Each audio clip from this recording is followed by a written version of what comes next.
की बेटी काय बाबासाहेबांचे उपकार. बाबासाहेबांच्या उपकाराशिवाय आम्ही शून्य आहोत.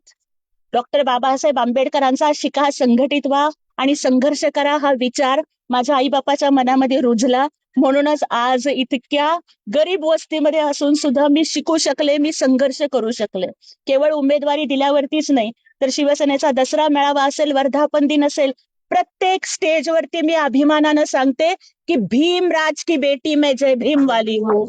आणि मला त्याचा अभिमान आहे की मी बाबासाहेबांची लेक आहे. मी एवढंच म्हणते कि रुतबा मेरे सर को तेरे संविधान से मिला है, रुतबा मेरे सर को तेरे संविधान से मिला है, ये अधिकार और खासदार भी मुझे तेरे संविधान से मिला है. औरों को जो मिला है वो शायद मुकद्दर से मिला है, लेकिन मुझको तो ये मुकद्दर भी बाबा साहब के संविधान से मिला.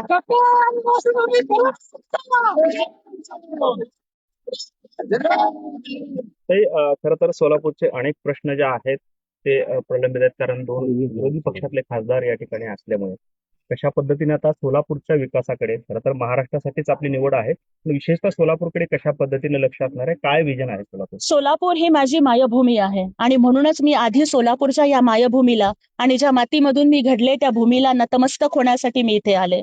सोलापूरचे माझ्यावरती अनंत उपकार आहेत, कारण एका तेलुगू बोलणाऱ्या मुलीला, एका मागासवर्गीय मुलीला सोलापूरकरांनी सूत्रसंचालिका असेल, वक्ता असेल, कार्यकर्ती असेल, एखाद्या पक्षाची शहर अध्यक्ष असेल, या प्रत्येक भूमिकेतून सोलापूरकरांनी स्वीकारलं आणि माझे सोलापूरकर बांधव हे माझ्या पाठीशी उभे राहिले.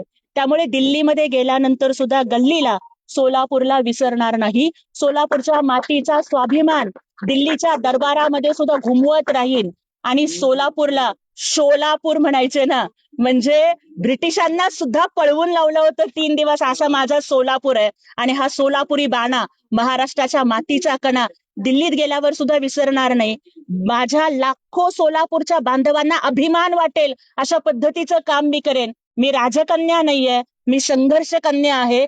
गरीब आई बापाची पोरगी आहे. माझा बाप मोठा नाही, माझी आई मोठी नाही, माझी लोक मोठे नाहीत, माझं घर मोठं नाहीये, मी बंगल्यात राहत नाहीये. त्याच्यामुळे सोलापूरचे जे बांधकाम कामगार आहेत, सोलापूरच्या ज्या विडी कामगार महिला आहेत, आज इथं तुम्ही जेवढ्या महिला इथं उभारलेल्या बघताय, त्यातली कुणीतरी धुणी भांडी करायला जाते, कुणीतरी हॉस्पिटलमध्ये काम करायला जाते, कुणीतरी हॉटेलमध्ये चपात्या लाटायला जाते. या सगळ्यांच्या कष्टाची मला जाणीव आहे, कारण आज त्यांनी जो हार माझ्या सत्कारासाठी विकत आलाय तो त्यांच्या घामाच्या कष्टाच्या पैशाचा आहे. आणि त्याच्यामुळे त्यांच्या प्रत्येकीच्या आणि प्रत्येक कष्टकरी बांधवांच्या प्रश्नाला, सोलापूरचा पाणी प्रश्न असेल, रोजगाराचा प्रश्न असेल, या सगळ्या प्रश्नांना मी दिल्ली दरबारी आवाज उठवेन. आणि आमचे नेते एकनाथ शिंदे साहेब आणि खासदार डॉक्टर श्रीकांत शिंदे साहेब यांच्या मार्गदर्शनाखाली सोलापूरला आणि महाराष्ट्राला अभिमान वाटेल असं काम करेन, असा विश्वास वाटतो.